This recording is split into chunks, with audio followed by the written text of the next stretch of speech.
The grand doors of the narthex opened wide, and a cold wind eagerly slipped inside, whipping over the neat rows of pews and disturbing the dusty silk and velvet banners that hung from the upper cloisters. Beyond the doors the ever-present rain fell in soaking sheets. A crack of lightning blistered the night sky, followed by a peal of thunder. Uriah squinted, pulling his silk chasuble tightly around him to shield his arthritic bones from the cold. A hooded figure stood silhouetted in the doorway to the narthex, tall and swathed in a long cloak of scarlet. Beyond him, Uriah could see the orange glow of burning brands carried by a host of shadowy figures standing in the rain. He squinted at these figures, but his aged eyes could make out no details, beyond firelight glittering on metal.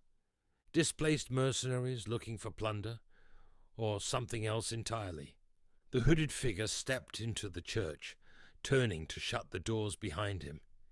His movements were unhurried, respectful. The doors closed softly and with care.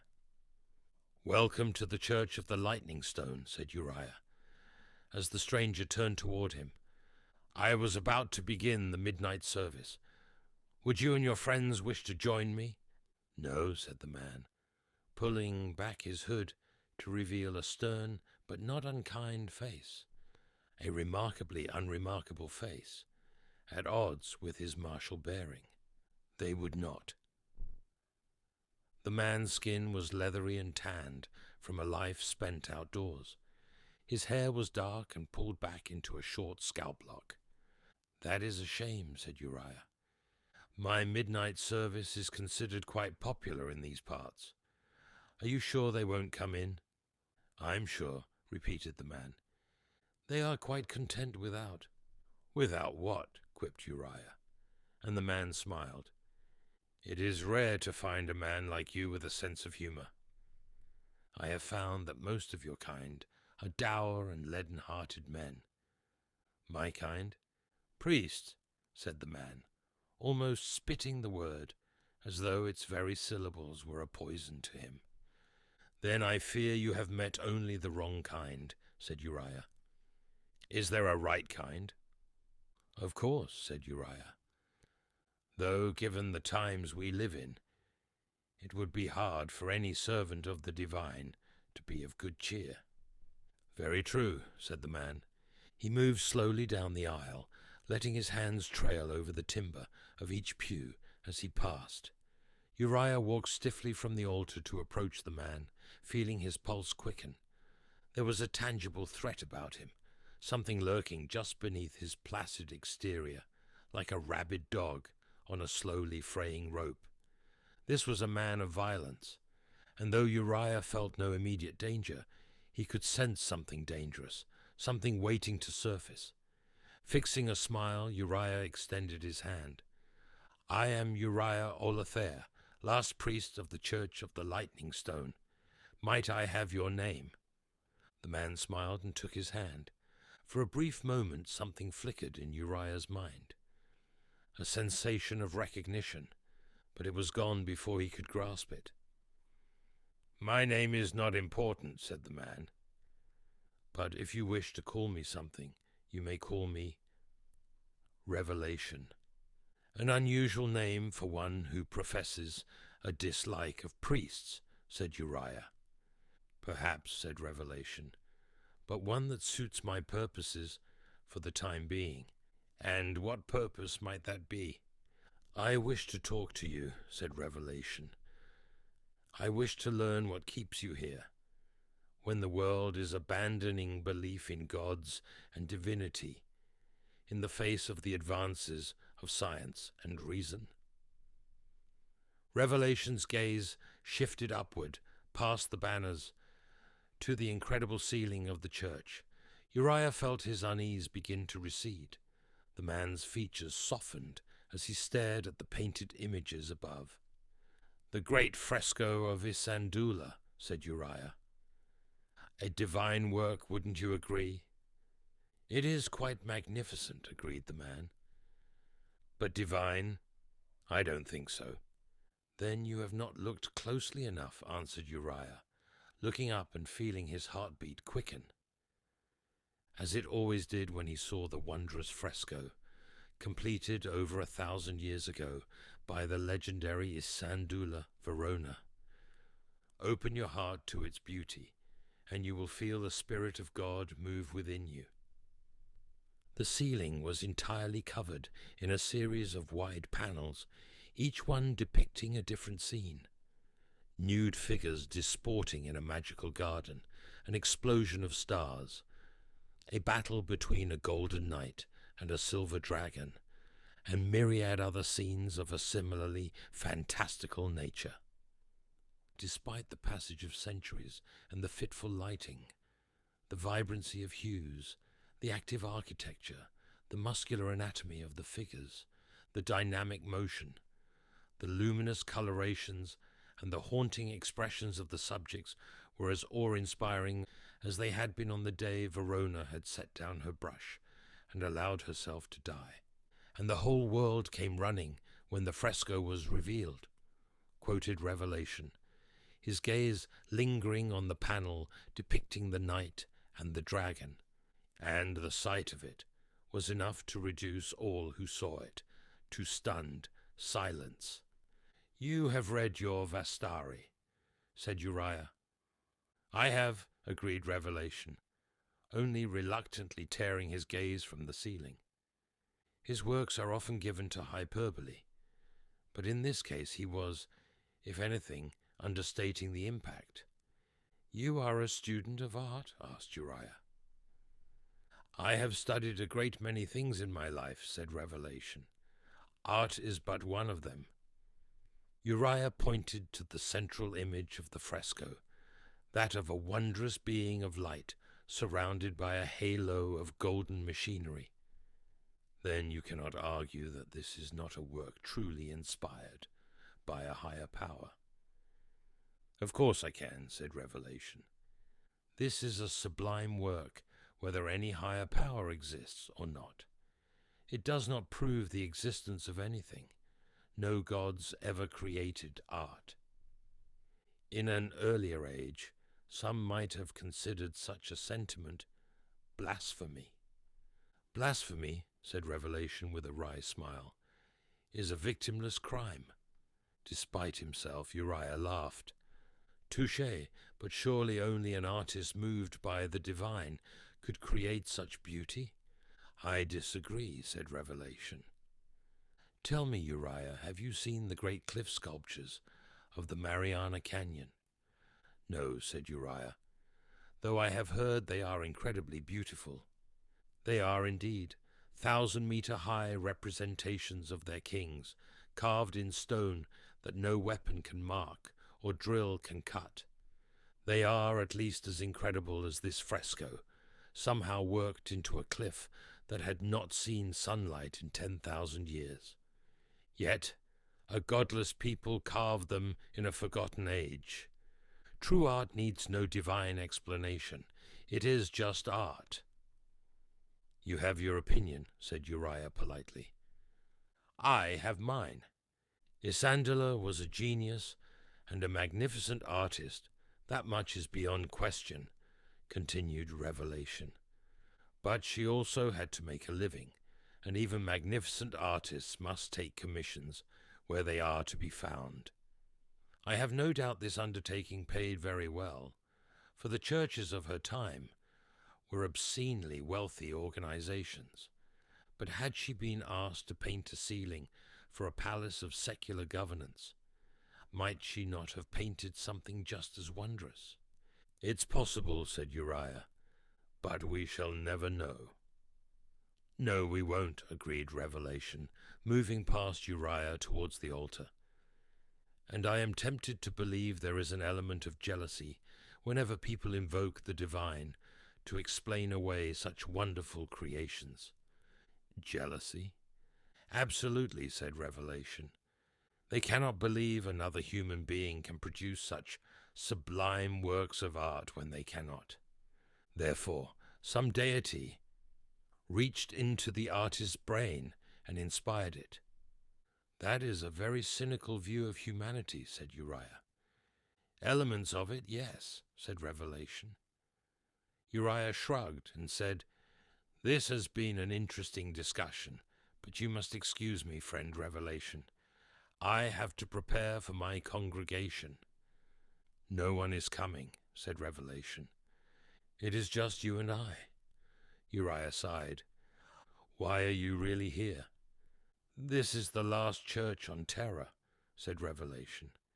History will soon be done with places like this, and I want a memory of it before it's gone. I knew this was going to be an unusual evening, said Uriah. They repaired to the vestry and sat opposite one another at a grand mahogany desk, carved with intertwining serpents. The chair creaked under the weight of his guest as Uriah reached into the desk and removed a tall bottle of dusty blue glass and a pair of pewter tumblers.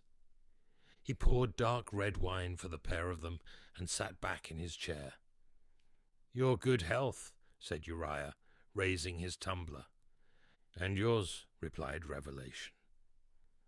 Revelation took a sip of the wine and nodded appreciatively. This is very good wine. It's old. You have a fine appreciation of wine, Revelation, said Uriah. My father gave it to me on my 15th birthday and said I should drink it on my wedding night. And you never married. Never found anyone willing to put up with me. I was a devilish rogue back then. A devilish rogue who became a priest, said Revelation. That sounds like a tale. It is, said Uriah, but some wounds run deep, and it does no good to reopen them. Fair enough, said Revelation, taking another drink of wine. Uriah regarded his visitor over the top of his tumbler. Now that Revelation had sat down, he had removed his scarlet cloak and draped it over the back of his chair. His guest wore utilitarian clothes, identical to those worn by virtually every inhabitant of Terra.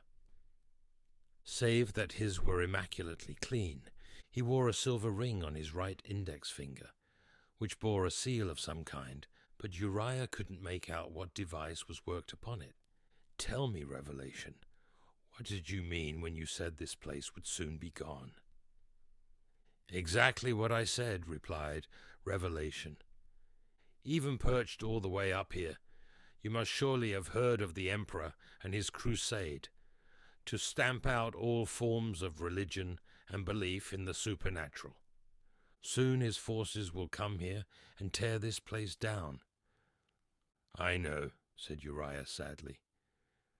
But it makes no difference to me. I believe what I believe, and no amount of hectoring from some warmongering despot will alter my beliefs. That is an obstinate point of view, said Revelation. It is faith, pointed out Uriah.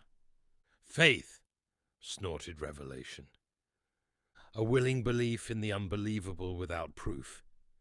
What makes faith so powerful, said Uriah, is that it requires no proof. Belief is enough. Revelation laughed.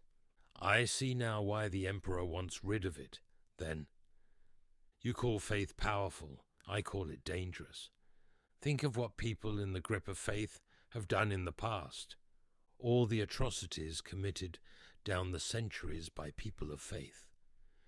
Politics has slain its thousands, yes, but religion has slain its millions. Uriah finished his wine and said, Have you come here just to provoke me? I am no longer a violent man, but I do not take kindly to being insulted in my own home. If this is all you are here for, then I wish you to go now. Revelation placed his tumbler back down on the desk and held up his hands. You are right, of course, he said. I am being discourteous, and I apologize. I came here to learn of this place, not to antagonize its guardian. Uriah nodded graciously. I accept your apology, Revelation. You wish to see the church? I do. Then come with me. said Uriah, rising painfully from behind his desk, "and I will show you the lightning stone." Uriah led Revelation from the vestry back into the nave of the church, once again looking up at the beautiful fresco on the ceiling. Shards of firelight danced beyond the stained glass of the windows, and Uriah knew that a sizable group of men waited beyond the walls of his church. Who was this Revelation, and why was he so interested in his church? Was he one of the Emperor's warlords, here to earn his master's favor by demolishing the last church on Terra?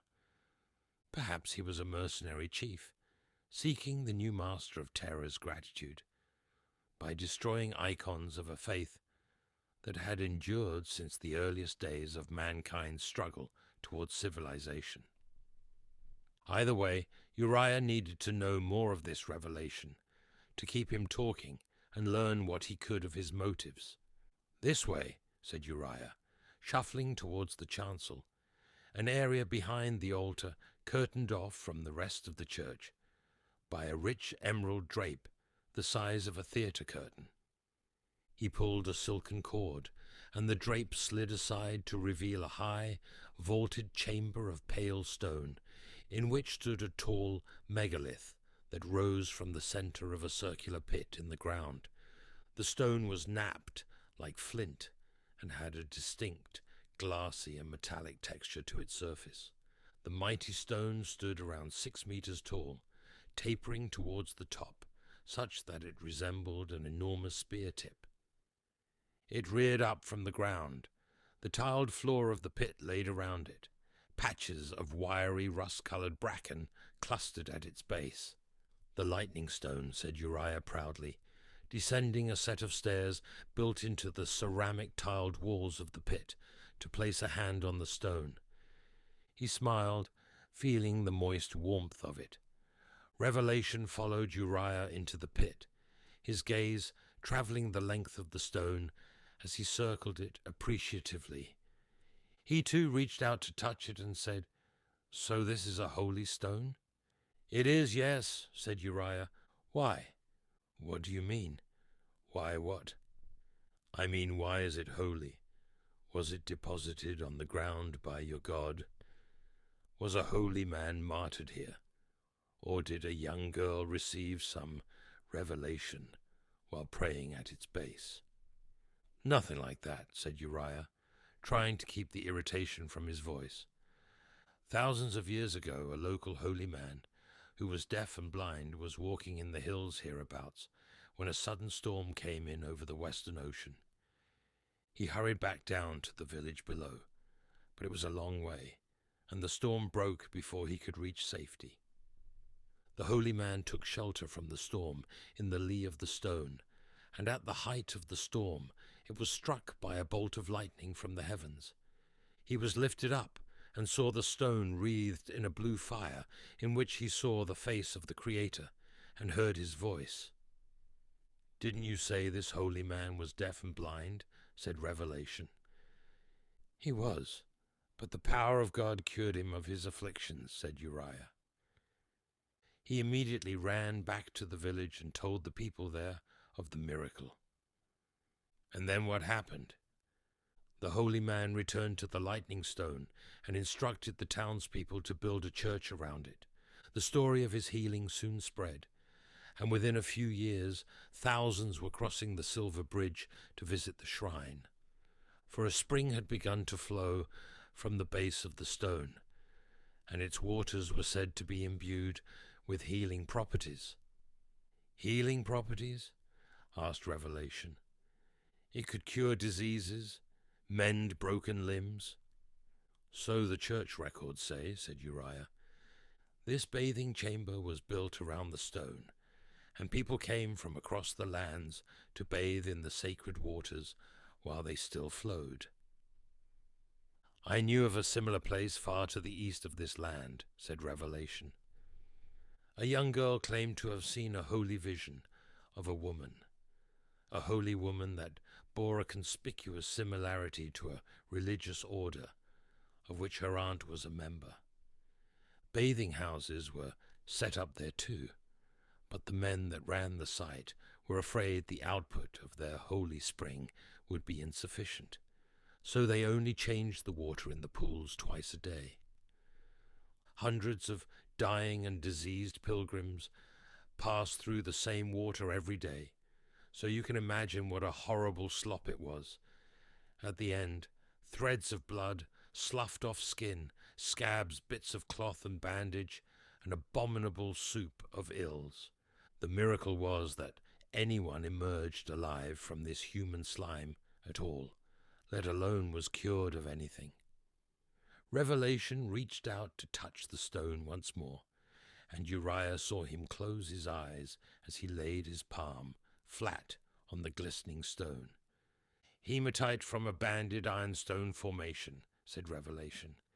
Exposed by a landslip, most likely. That would explain the lightning strike. And I have heard of lightning curing people of blindness and deafness, but mostly in those whose suffering was a result of hysterical complaints brought on by earlier traumas rather than any physiological effect. Are you trying to debunk the miracle this church was founded upon? Snapped Uriah. There is a malicious streak to you if you would seek to destroy another's faith. Revelation came around the lightning stone and shook his head. I am not being malicious. I am explaining to you how such a thing could have happened without the intervention of any godly power. Revelation tapped a finger to the side of his head and said, You think that the way you perceive the world is the way it actually is, but you cannot perceive the external world directly. None of us can. Instead, we know only our ideas or interpretations of objects in the world. The human brain is a marvelously evolved organ, my friend, and it is especially good at constructing images of faces and voices from limited information. What has that to do with anything? Asked Uriah. Imagine your holy man sheltering from the storm in the cover of this great stone when the lightning bolt hit. The fire and the noise, the pounding surge of elemental energy pouring through him. Isn't it possible that an already religious man might, in such desperate circumstances, perceive sights and sounds of a divine nature? After all, humans do it all the time. When you wake with dread in the dead of night, is that darkness in the corner not an intruder instead of just a simple shadow? The creak of a floorboard, the tread of a murderer instead of the house settling in the cold night. So you're saying that he imagined it all? Something like that, agreed Revelation. I don't mean to suggest he did so consciously or deliberately, but given the origins and evolution of religions in the human species, it seems a far more likely and convincing explanation. Don't you agree? No, said Uriah, I don't. You don't, said Revelation. You strike me as a not unintelligent man, Uriah Olathere. Why can you not concede at least the possibility of such an explanation? Because I too have seen a vision of my God and heard his voice. Nothing can compare with knowing personally and completely that the divine exists. Ah, personal experience, said Revelation. An experience utterly convincing to you and which cannot be proved or disproved. Tell me, where did you receive this vision? On a battlefield in the lands of the Frank, said Uriah. Many years ago. The Frank were long ago brought to unity, said Revelation. The last battle was fought nearly half a century ago. You must have been a young man back then. I was, agreed Uriah, young and foolish. Hardly a prime candidate for divine attention, said Revelation. But then I found that many of the men who appear in the pages of your holy books are far from ideal role models, so perhaps it's not surprising at all.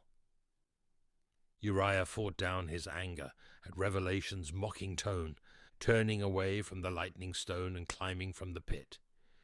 He made his way back towards the candlelit altar, taking a few seconds to calm his breathing and slow his racing heartbeat.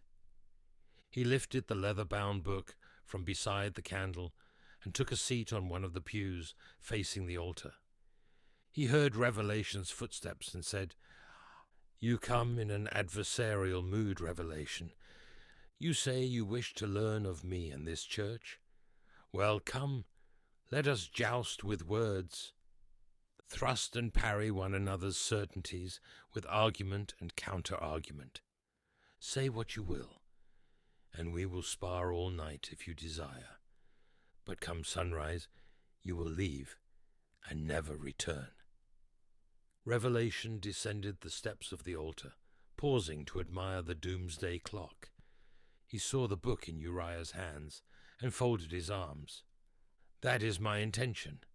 I have other matters to attend to, but I have this night to talk with you," said Revelation, pointing to the book Uriah clutched to his thin chest. "And if I am adversarial, it is because it infuriates me to see the blinkered willfulness of those who live their lives enslaved to such fantastical notions as are contained in that book, and others like it, that damnable piece of thunder in your hands. So now you mock my holy book too." "Why not?" said Revelation.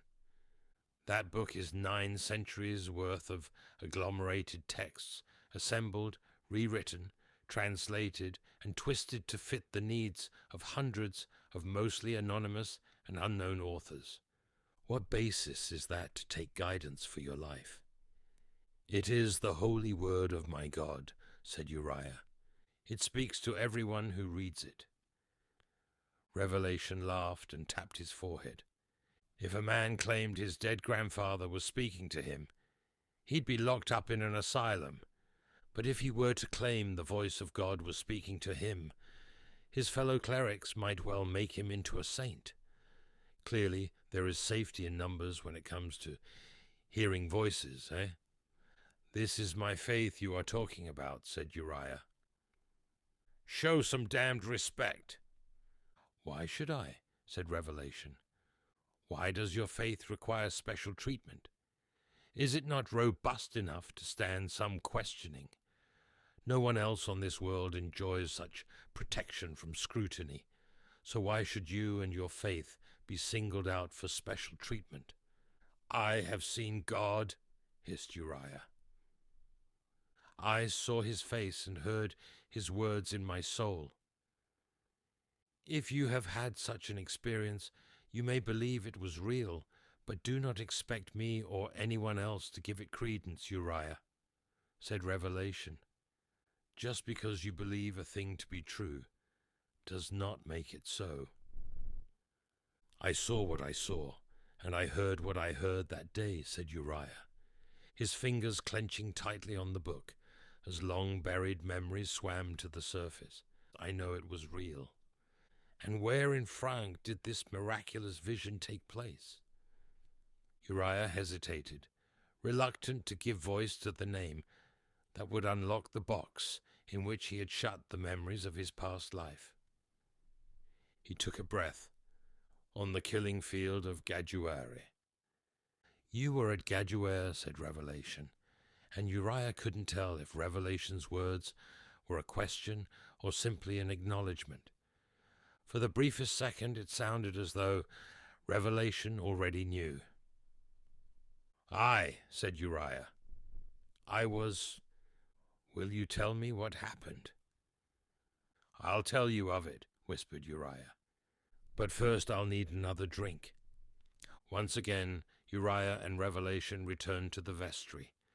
Uriah reached into a different drawer and removed a bottle, identical to the first, except that this bottle was half empty.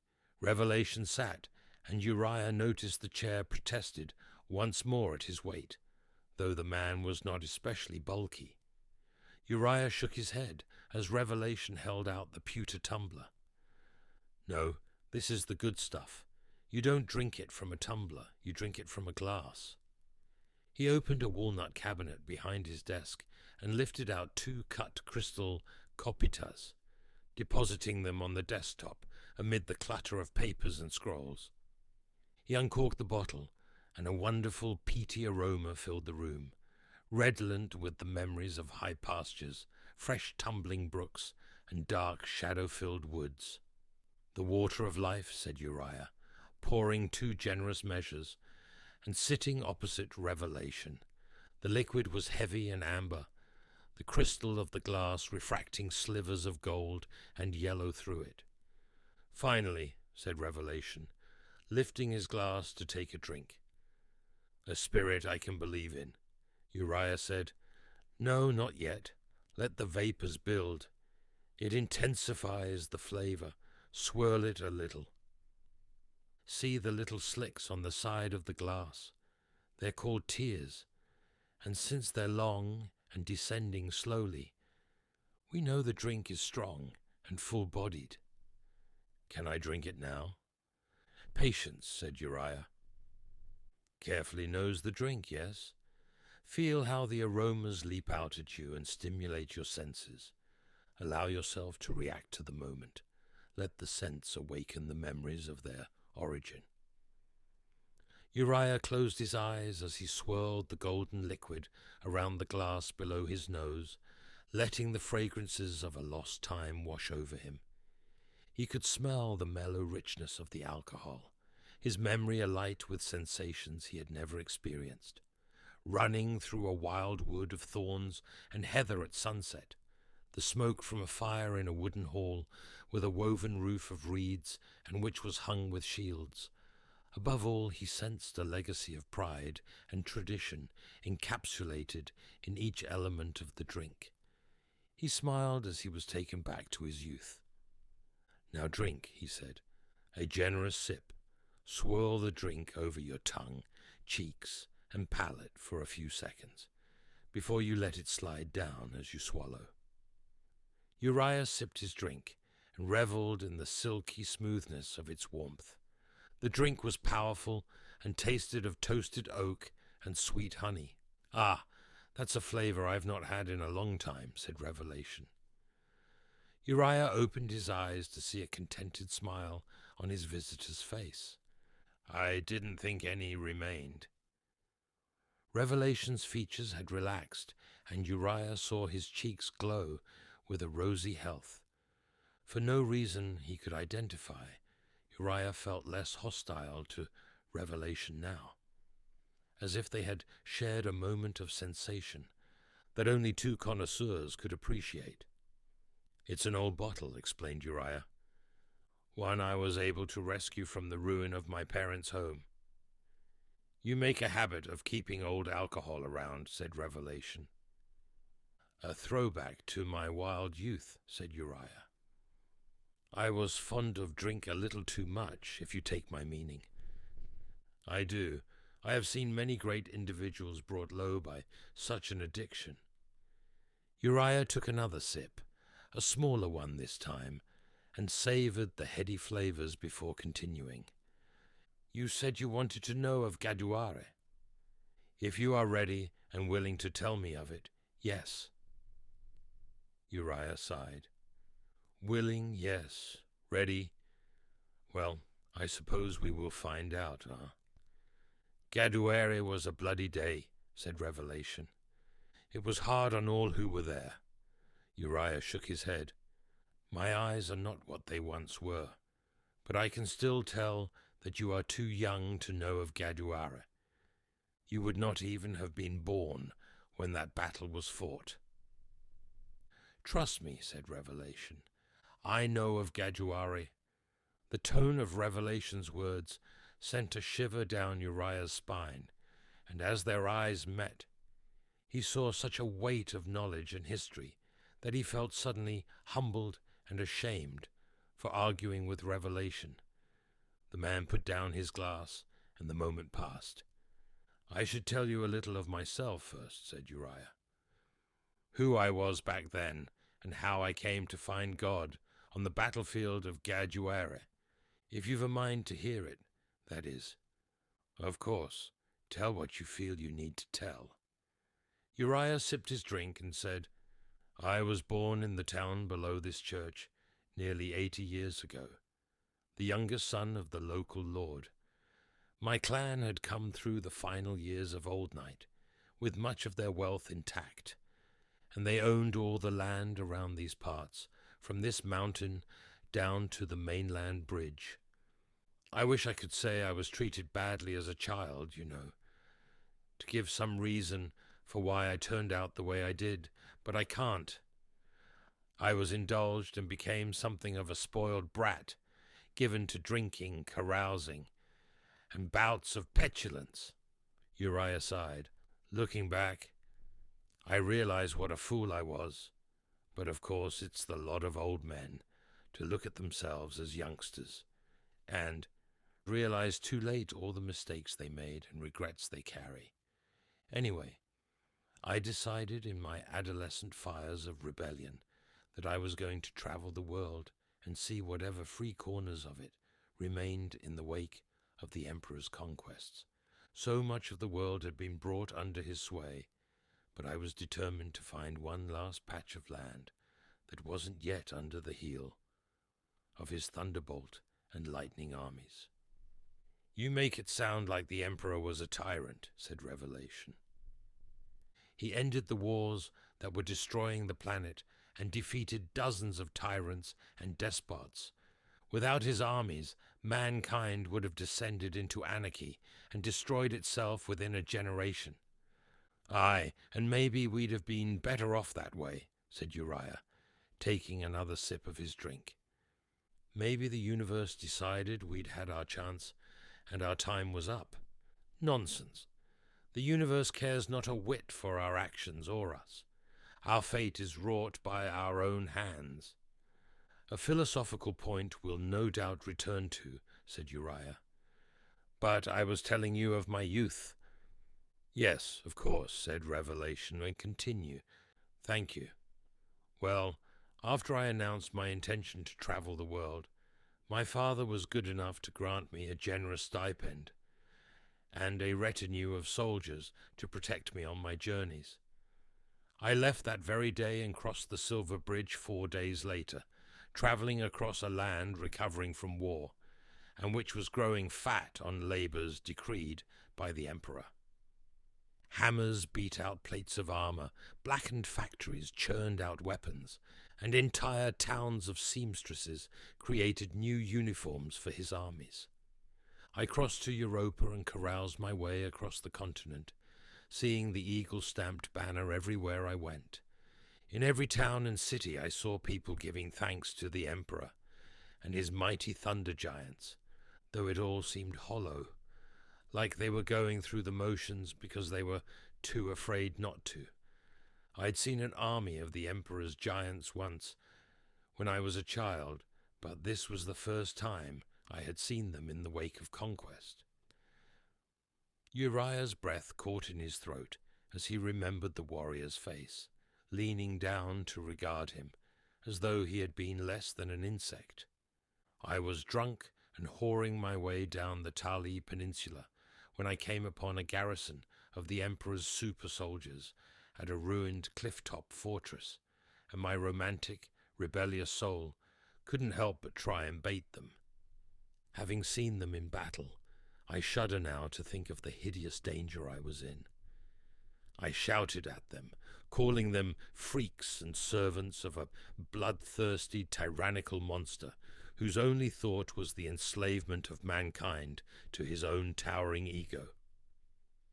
I paraphrased the works of Saitwin and Galliamus, though how I remembered the old masters when I was so drunk, I'll never know. I thought I was being so clever, and then one of the giants broke ranks and approached me.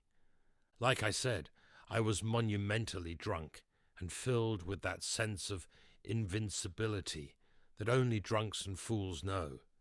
The warrior was a hulking figure, more massive than any human being should ever be. His brutish frame was encased in heavy-powered armor that enclosed his chest and arms, and which I thought was ridiculously exaggerated.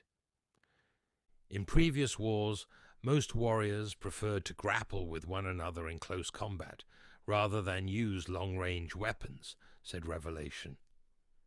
The power of a warrior's chest and arms was of paramount importance in such feats of arms. "Ah, I see," said Uriah. "Well, anyway, he came over and lifted me out of my chair, spilling my drink and upsetting me greatly. I kicked at his armor and beat my fist bloody against his chest, but he just laughed at me. I screamed at him to let me go, and he did just that, telling me to shut my mouth before tossing me off the cliff and into the sea. By the time I'd climbed back to the village, they were gone, and I was left with a hatred as strong as any I'd known. Stupid, really. I was asking for it, and it was only a matter of time until someone put me in my place." "So where did you go after Tali?" asked Revelation. "Here and there," said Uriah. "I've forgotten a lot of those years. I was drunk a lot of the time. I know I took a sand skimmer across the Mediterranean Dust Bowl and traversed the wastelands of the Nordafrique conclaves that Shankal reduced to ashen desert. All I found were settlements that paid homage to the Emperor, so I carried onwards far into the east to see the ruins of Ursh and the fallen bastions of Narthandurm. But even there, in places so far away as to be the most desolate and remote corners of the world, I still found those who gave thanks to the Emperor and his gene-engineered warriors. I couldn't understand it. Didn't these people see that they'd just exchanged one tyrant for another? Humanity was heading for species doom, said Revelation, sitting forward in his chair. I keep telling you that without unity in the Emperor, there would be no human race. I can't believe you don't see that. Oh, I see it all right. But back then, I was young and full of the fires of youth that see any form of control as oppression. Though they don't appreciate it, it's the function of youth to push at the boundaries of the previous generation, to poke and prod and establish their own rules. I was no different from any other youth. Well, perhaps a little. So you travelled the world and hadn't found any corner of it that hadn't sworn allegiance to the Emperor. Where did you go next? Uriah refilled their glasses before continuing. I returned home for a spell, bearing gifts I'd mostly stolen along the way, then set off again. But this time I went as a soldier of fortune instead of a tourist. I'd heard there were rumours of unrest in the land of the Frank, and fancied I could earn myself renown. The Frank were a fractious people before unity, and did not take kindly to invaders, even ones posing as benign. When I reached the continent, I heard of Havelek Dagros and the Battle of Avelroy, and rode straight for the town. Avelroy, said Revelation, shaking his head. A town poisoned by the bitterness of a madman, whose meagre talents fell far short of his ambition. I know that now, but the way I heard it at the time. Havelek found himself wrongly accused of the brutal murder of the woman the Emperor had appointed as his governor. He was set to be shot by a firing squad when his brothers and friends attacked the army units tasked with his execution. The soldiers were torn to pieces, but some of the townsfolk got themselves killed in the fighting, including the local arbiter's son, and the mood of the people turned ugly. For all his other faults, and there were many, Havelek was a speaker of rare skill, and he fanned the flames of the townsfolk's ire at the Emperor's rule. Within the hour, a hastily formed militia had stormed the army barracks and slain all the soldiers within. You know, of course, that Havelek did assault and murder that woman. Uriah nodded sadly. I learned that later. Yes, when it was too late to do anything about it. And then what happened? Asked Revelation. By the time I reached Avelroy, full of piss and vinegar for the coming fight, Havelek had rallied a number of the local townships to his cause and had amassed quite an army. Uriah smiled as the details of his early time in Avalroy returned, clearer than they had been for decades. It was a magnificent sight, Revelation. The icons of the Emperor had been torn down, and the city was like something from a dream. Colourful bunting hung from every window, and marching bands played in the streets every day, as Havelek marched his soldiers up and down. Of course, we should have been training, but we were buoyed up with courage and our own sense of righteous purpose. More and more of the surrounding towns were rising up against their army garrisons, and within the space of a few months, around 40,000 men were ready to fight. "It was everything I dreamed of," said Uriah. "It was a glorious rebellion, courageous and heroic in the grand tradition of the freedom fighters of old. We were to be the spark that would light the fuse of history, which would see this planetary autocrat tumbled from his self-appointed rulership of the world." Then we heard that the Thunderbolt and Lightning Army was marching from the east, and we set off in grand procession to meet it in battle. It was a joyous day, as Havelek led us from Avalroy. I'll never forget it. The laughter, the kisses from the girls, and the spirit of shared brotherhood that filled us as we marched out to battle. It took us a week to reach Gaduare, a line of high hills directly in the path of our enemies. I had read my share of the ancient stories of battle, and knew this was a good place to make our stand. We occupied the high ground, and both our flanks were anchored on strong positions. On the left were the ruins of the Gaduare bastion. On the right, a desolate marsh through which nothing could pass. "It was madness to oppose the Emperor's armies," said Revelation. "You must have known you could not defeat them. These were warriors bred for battle, whose every waking moment was spent in combat training." Uriah nodded. "I think we knew that as soon as our enemy came into sight," he said, his features darkening at the memory. "But we were so caught up in the mood of optimism. By now our army was 50,000 strong, and we faced less than a tenth of that number. It was hard not to feel like we could win the day, especially with Havelek riding up and down and firing our blood."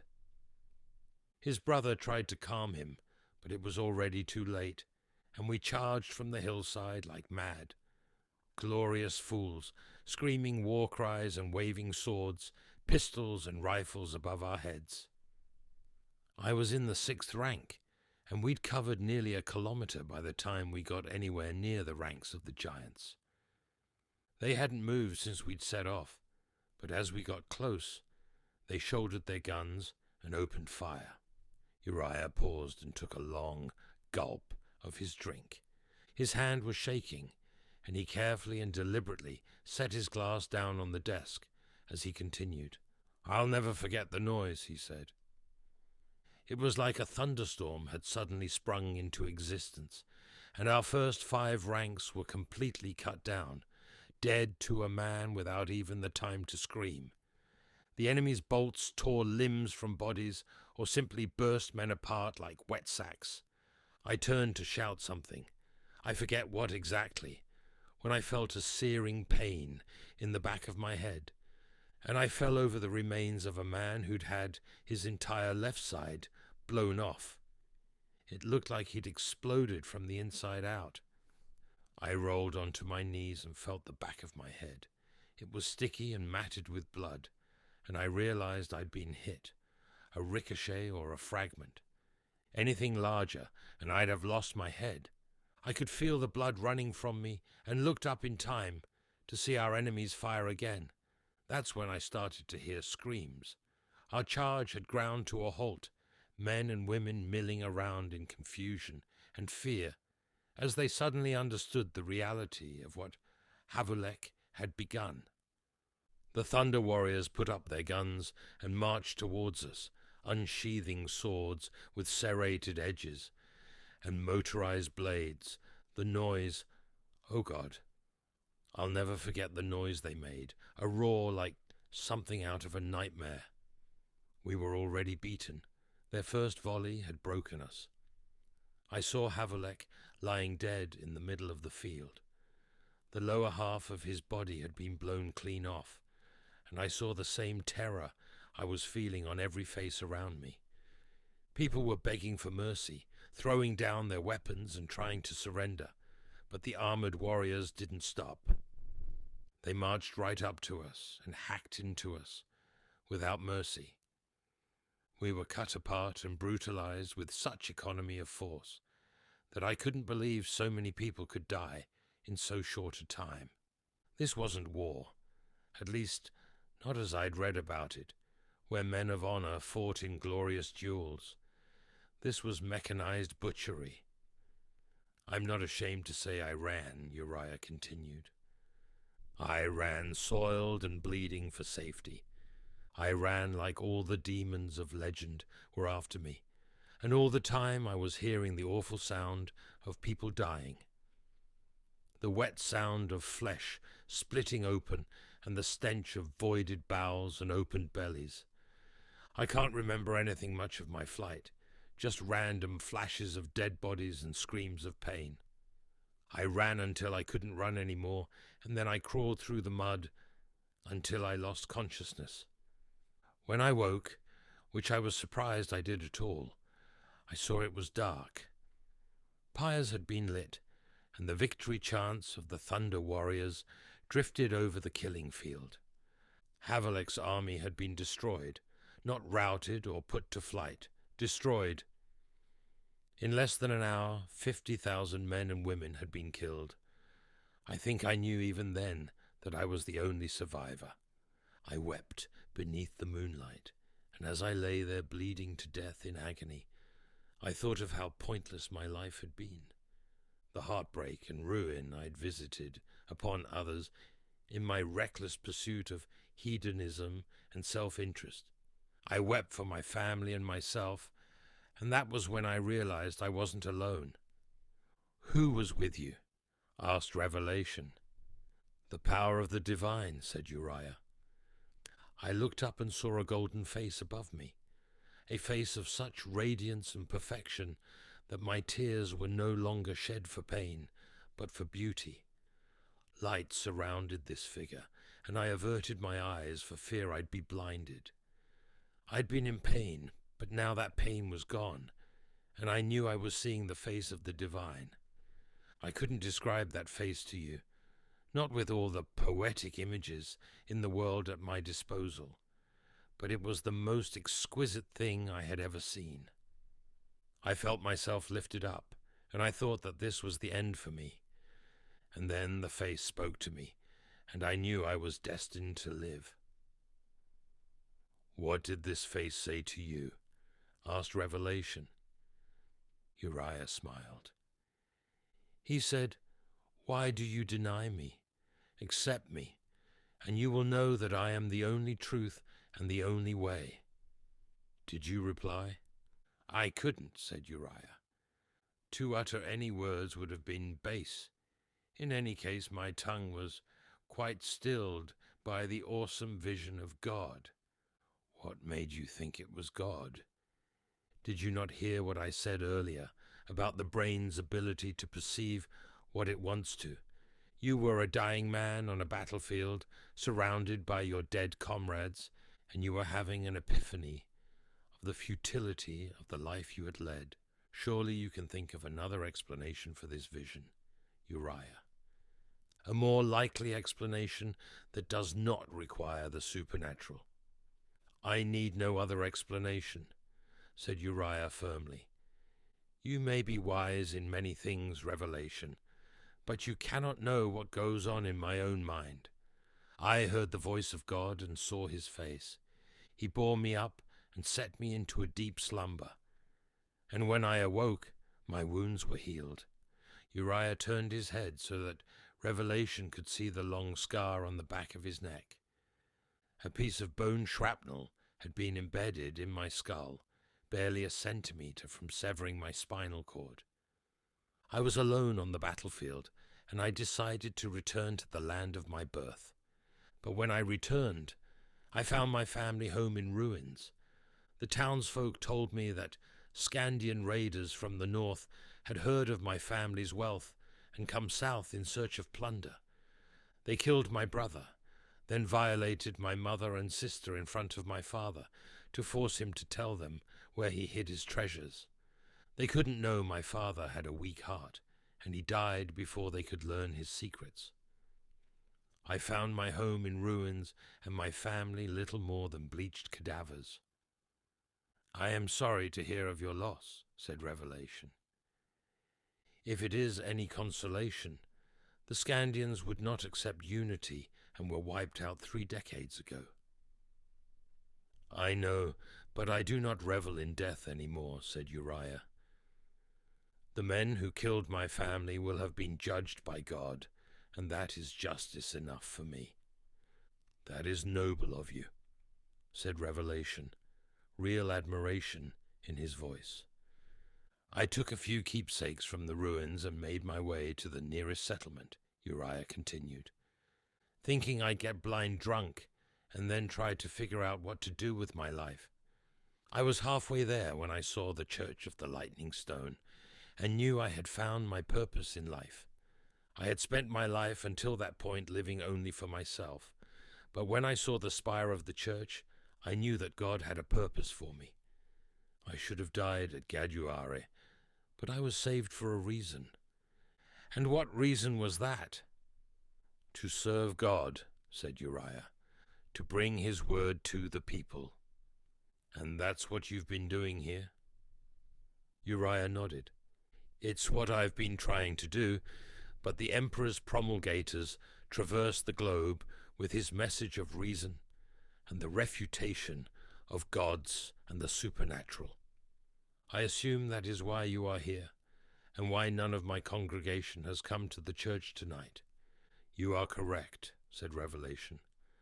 In a manner of speaking, I have come to try and convince you of the error of your ways, to learn of you, and to show you that there is no need for any divine powers to guide humanity.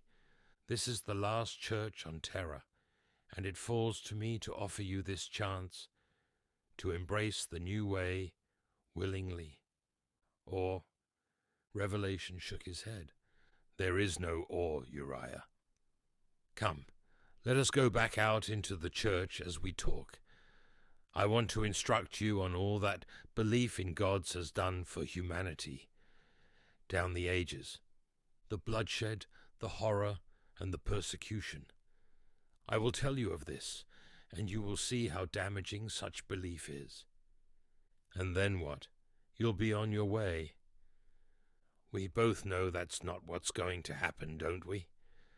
Yes, said Uriah, draining the last of his drink. We do. Let me tell you a story that happened many thousands of years ago, said Revelation, as they walked along the north transept of the church, coming to a set of spiral stairs that led to the upper cloisters. Revelation followed after Uriah, talking as he climbed. It is a story of how a herd of gene-bred livestock caused the death of over 900 people. Did they stampede? Asked Uriah. No, it was a handful of half-starved creatures that escaped from their paddocks outside Zosa, a once great city of the Nordafric conclaves. They reached the top of the stairs and began walking along the cloister, its confined walls dark and cold. Dust lay thick on the stone-flagged floor, and a handful of thick candles guttered in iron sconces. Zosa, I've been there, said Uriah. At least I saw what my guide told me were its ruins. Quite possibly. Anyway, these hungry animals walked through a building, holy to one of the many cults that called Zosa home. This cult, known as the Zosarites, believed that gene-bred meat was an affront to their god, and they blamed a rival sect known as the Upashta for the defilement. The Zozerites went on a rampage, stabbing and clubbing any Upashta they could find. Of course, the Upashta retaliated, and rioting spread throughout the city, leaving close to 1,000 people dead. "Is there a point to that story?" said Uriah, when Revelation did not continue. "Absolutely. It tells a universal tale and typifies religious behavior that has been recurring since the beginning of human history. A slightly far-fetched example, Revelation. One freakish story cannot serve as proof that belief in the divine is a bad thing. Such belief is the bedrock of moral order. It gives people the character they need to get through life. Without guidance from above, the world would descend into anarchy." "Sadly, millions once held that view," Uriah replied, Revelation.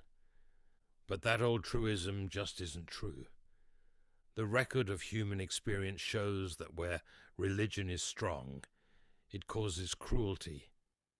Intense beliefs produce intense hostility. Only when faith loses its force can a society hope to become humane." "I don't believe that," said Uriah, stopping by one of the arches in the cloister and looking down onto the nave. Dust swirled across the floor, blown by the storm winds chasing around the lonely church. "My holy book gives instruction on how to live a good life. It has lessons humanity needs." "Are you sure?" asked Revelation. "I have read your holy book, and much of it is bloody and vengeful. Would you live your life literally by its commandments, or do you view the people who populate its pages as exemplars of proper behavior?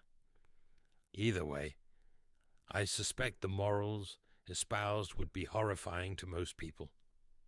Uriah shook his head. "You're missing the point, Revelation. Much of the text is not meant to be taken literally. It is symbolic or allegorical." Revelation snapped his fingers. "That's exactly my point.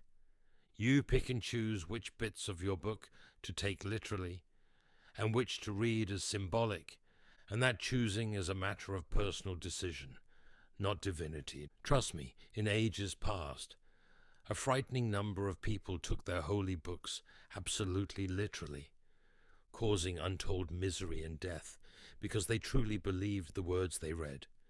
The history of religion is a horror story, Uriah, and if you doubt it, just look at what humanity has done in the name of their gods over the millennia."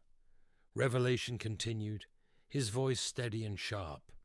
"Thousands of years ago, a bloody theocracy that venerated a feathered serpent god rose in the Mayan jungles. To appease this vile god, its priests drowned maidens in sacred wells and cut out the hearts of children. They believed this serpent god had an earthly counterpart, and the temple builders drove the first pile through a maiden's body to pacify this non-existent creature." Uriah turned to Revelation in horror and said, "You can't seriously compare my religion to such heathen barbarism." "Can't I?" countered Revelation. "In the name of your religion, a holy man launched a war with the battle cry of Deus Vult, which means God wills it, in one of the ancient tongues of old Earth. His warriors were charged with destroying enemies in a far-off kingdom, but first they fell upon those in their own lands who opposed the war. Thousands were dragged from their homes and hacked to death or burned alive. Then, satisfied their homeland was secure, the zealous legions plundered their way thousands of miles to the holy city they were to liberate. Upon reaching it, they killed every inhabitant to purify the symbolic city of taint. I remember one of their leaders saying that he rode in blood up to the knees and even to his horse's bridle by the just and marvelous judgment of God." "That is ancient history," said Uriah.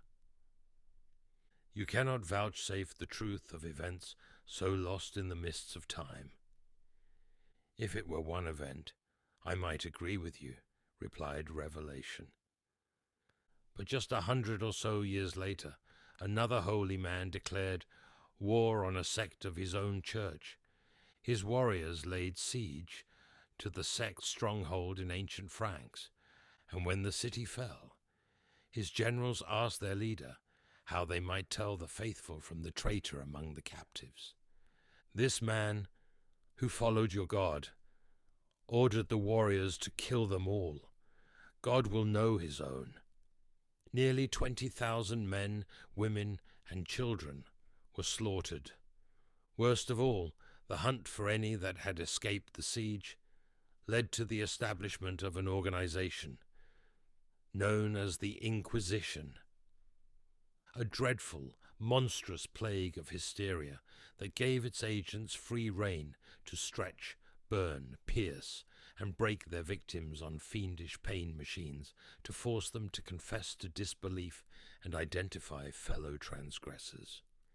Later, with most of their enemies hunted down and killed, the Inquisition shifted its focus to witchcraft, and priests tortured untold thousands of women into confessing that they engaged in unnatural acts with demons.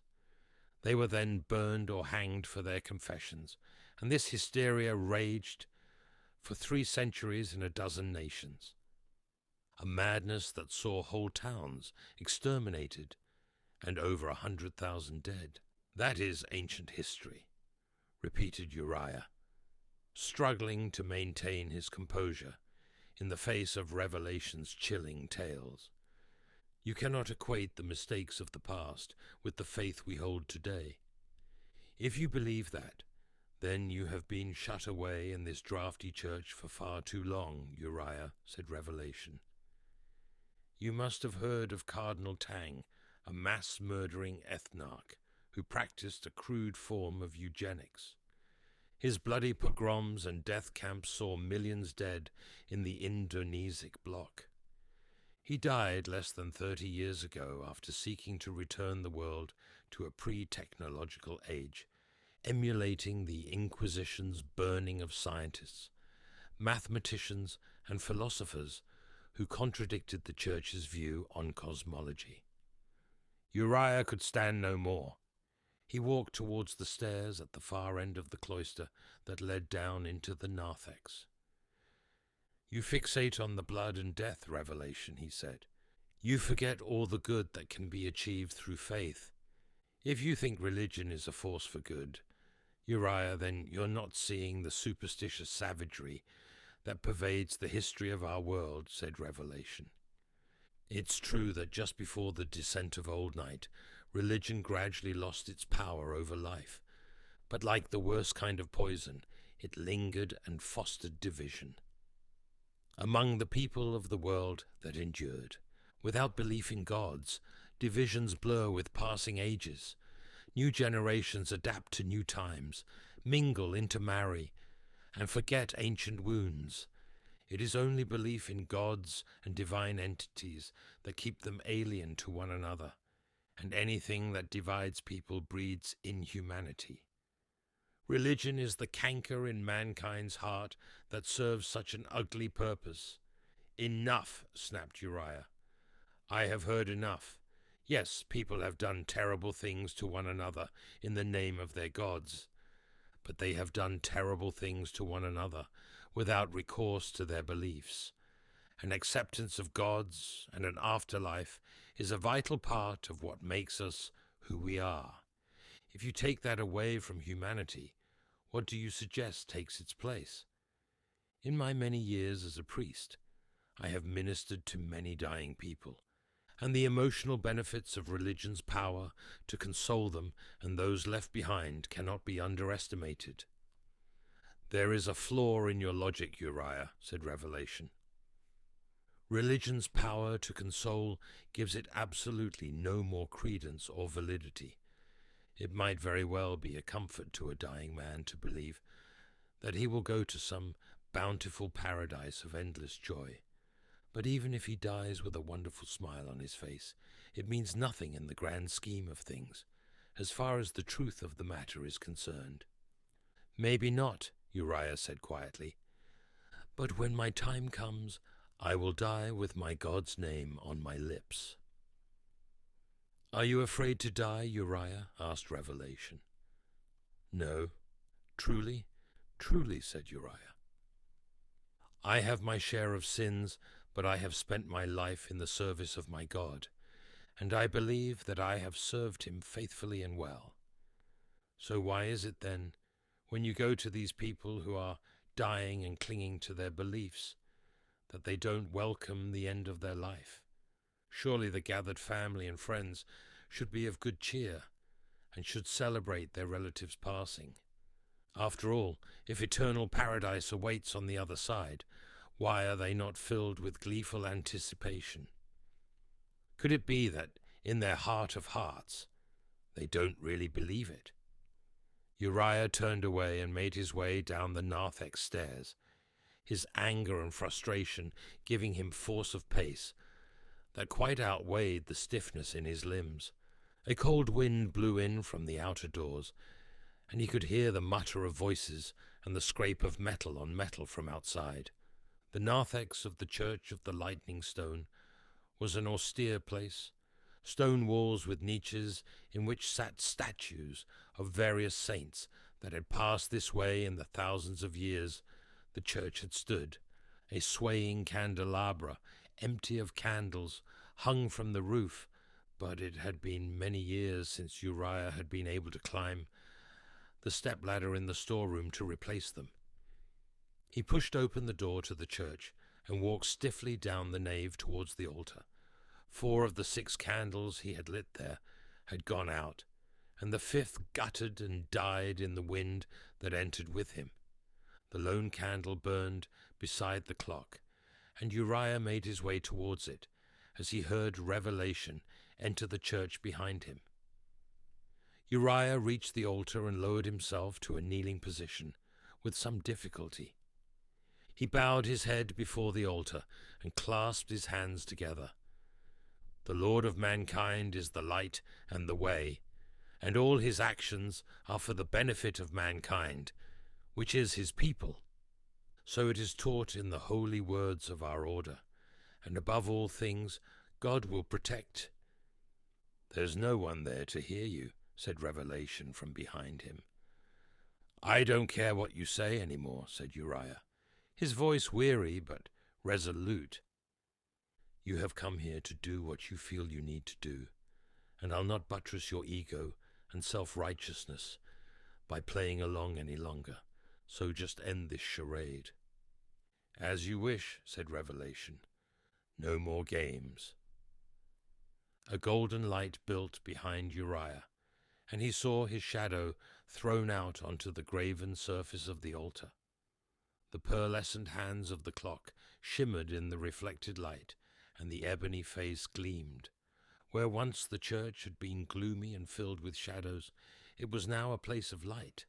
Uriah pulled himself to his feet and turned to see a wondrous figure standing before him, towering and magnificent, clad in golden armor fashioned with love and the greatest skill, every plate embossed with thunderbolts and eagles. Gone was Revelation, and in his place stood a towering warrior of exquisite splendor, an exemplar of all that was regal and inspirational in humanity.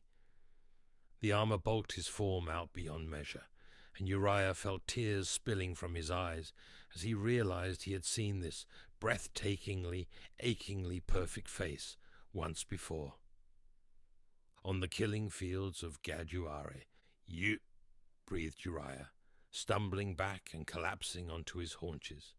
Pain shot through his hip and pelvis, but he barely felt it. Now do you understand the futility of what you do here? Said the golden giant.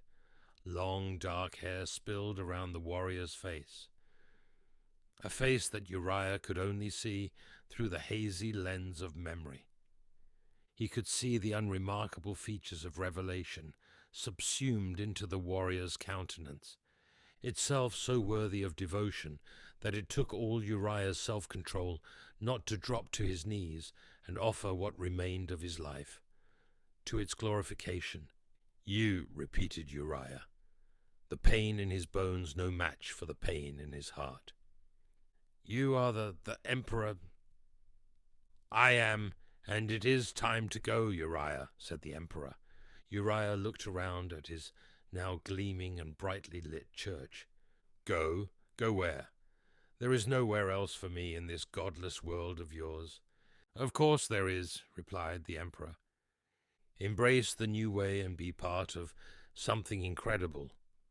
A world and a time where we stand on the brink of achieving everything we ever dreamed.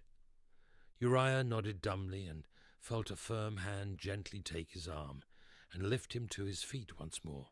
Strength flowed from the Emperor's grip, and Uriah felt the aches and ailments that had plagued him for decades fade until they were little more than evil memories. He looked up at Isan Dula Verona's magnificent fresco, and the breath caught in his throat. Colours once dulled by the darkness now blazed with life, and the ceiling seemed to burst with vitality, as the Emperor's light gave it fresh animation and vibrancy. The skin of the painted figures shone with vitality, and the livid blues and lusty reds radiated potency. Verona's work was never meant for darkness, says the Emperor. Only in the light can it achieve its full potential. Humanity is the same, and only when the suffocating shadows of a religion that teaches us not to question is gone from this world will we see its true brilliance. Uriah only reluctantly tore his eyes from the impossibly beautiful fresco and cast his gaze around his church. The stained glass windows shone with new life, and the intricate, subtle architecture of the interior gleamed with the skill of its builders. I will miss this place, said Uriah. In time I will build an Imperium of such grandeur and magnificence that this will seem like a pauper's hovel, said the Emperor. Now, let us be on our way.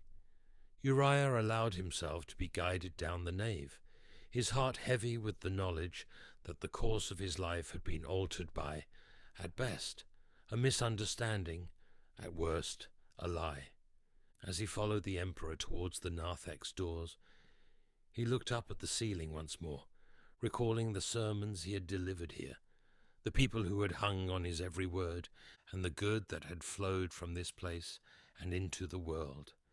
He smiled suddenly as he realized that it didn't matter whether his life and faith had been based on a falsehood. He had believed what he had seen, and he had come to this place with a heart open and emptied by grief. That openness had allowed the spirit of his God to enter his soul and filled the emptiness within him with love. What makes faith so powerful is that it requires no proof. Belief is enough. He had devoted his life to his God, and even with the understanding of how his fate had been manipulated by random chance, he found no resentment in his heart. He had spread a doctrine of love and forgiveness from his pulpit, and no amount of clever words would make him regret that. Howling wind and sheets of rain blew inward, and Uriah clasped his robes tightly to his body, feeling the night's cold stab into him like 1,000 shards of ice. He looked over his shoulder towards the altar of his church, seeing the lone candle beside the doomsday clock, snuffed out by the gale. Once again his church was swathed in darkness, and he sighed to see this last illumination extinguished. The wind blew the internal doors shut, and Uriah followed the Emperor out into the darkness. Rain soaked him instantly, and a crash of lightning lit the heavens with an actinic blue glow. Hundreds of warriors stood in ordered ranks before the church, brutal giants in pugnacious armor he had last seen on the battlefield of Gaduare. They stood immobile beneath the downpour, the rain beating against the burnished plates of bronze in an unrelenting tattoo, causing their scarlet helmet plumes to hang limply at their shoulders. There had been some refinements, saw Uriah. The armor was now all-enclosing, and each warrior was sealed from the elements by an interlocking series of artfully designed plates. Huge backpacks vented excess heat in steaming plumes like breath, and each of the warriors carried a burning torch that hissed and fizzed in the downpour. Huge guns were slung over their shoulders, and Uriah shivered as he remembered the murderous volley. Like the thunder at the end of the world that had felled so many of his comrades, the Emperor put a long cloak about Uriah's shoulders as a group of armored warriors stepped towards the church with flame lances raised. Uriah wanted to protest, to speak out against what they were about to do, but the words died in his throat as he realized they would have no effect. Tears streamed down his face along with the rain as torrents of flame erupted from the warriors' weapons and licked over the roof and walls of the church. Other warriors fired grenades that smashed through the stained glass windows of the church, and percussive booms thudded from inside as the hungry flames took hold of the roof. Thick smoke billowed from the windows, the rain doing nothing to dampen the destructive ambition of the flames. And Uriah wept to think of the wondrous fresco and the thousands of years of history that were being destroyed. He turned to look up at the Emperor, the warrior's face lit by the fires of destruction. "How can you do this?" demanded Uriah. "You say you stand for reason and the advancement of understanding, but here you are, destroying a repository of knowledge." The Emperor looked down at him and said, "Some things are best left forgotten." "Then I hope you have foreseen the consequences of a world bereft of religion." "I have," replied the Emperor. "It is my dream, an Imperium of man that exists without recourse to gods and the supernatural, a united galaxy, with Terra at its heart." "A united galaxy?" said Uriah, averting his gaze from his blazing church as he finally grasped the scale of the Emperor's ambition. "Indeed, now that unity has been achieved on Terra, it is time to reclaim humanity's lost empire among the stars." "With you at its head, I presume," said Uriah. "Of course. Nothing of such grand scale can be achieved without a singular vision at its heart, least of all the reconquest of the galaxy." "You are a madman," said Uriah, "and you are arrogant if you believe you can subjugate the stars with warriors such as these. They are powerful to be sure, but even they are not capable of such a thing." "You are right," agreed the Emperor. "I will not conquer the galaxy with these men, for they are but men. These are the precursors to the warriors I am forging in my gene labs. Warriors with the strength and power and vision to bestride the battlefields of the stars and bring them to compliance. These warriors shall be my generals, and they will lead my great crusade to the furthest corners of the galaxy." "Didn't you just tell me of the bloody slaughters perpetrated by crusaders?" said Uriah. "Doesn't that make you no better than the holy men you were telling me about?" "The difference is, I know I am right," said the Emperor, spoken like a true autocrat. The Emperor shook his head. "You misunderstand, Uriah. I have seen the narrow survival path. That is all that stands between humanity and extinction, and this is the way it must begin." Uriah looked back at the church, the gleeful flames reaching high into the darkness. "It is a dangerous road you travel," said Uriah. "To deny humanity a thing will only make them crave it all the more. And if you succeed in this grand vision of yours, what then? Beware that your subjects do not begin to see you as a god." Uriah looked into the Emperor's face as he spoke, now seeing past the glamours and the magnificence, to the heart of an individual who had lived 1,000 lives and walked the earth for longer than could be imagined. He saw the ruthless ambition and the molten core of violence at the Emperor's heart. In that instant, Uriah knew he wanted nothing to do with anything this man had to offer, no matter how noble or lofty his ambitions might be. "I hope in the name of all that is holy you are right," said Uriah, "but I dread the future you are forging for humanity." "I wish only the best for my people," promised the Emperor. "I think you do, but I will not be a part of it," said Uriah, casting off the Emperor's cloak and walking back towards his church with his head held high. The rain beat down on him, but he welcomed it as a baptismal. He heard footsteps approaching him, but he heard the Emperor say, "No, leave him." The outer doors of the church stood open, and Uriah walked into the narthex, feeling the heat of the flames as they billowed around him. The statues were on fire, and the doors to the nave were gone, blown off their hinges by the blasts of grenades. Uriah marched into the blazing heat of the church, seeing a wall of flame devouring the pews and silken hangings with insatiable hunger. Smoke filled the air, and the fresco above him was almost obscured by the roiling blackness. He looked at the clock face on the altar and smiled as the flames closed in around him.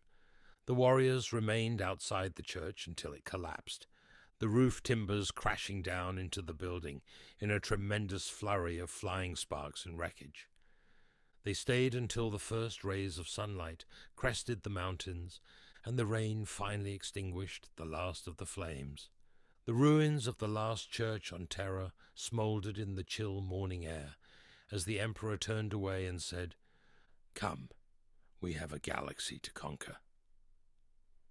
As the Emperor and his warriors marched down the hillside, the only sound to be heard was the soft chiming of an old and broken clock.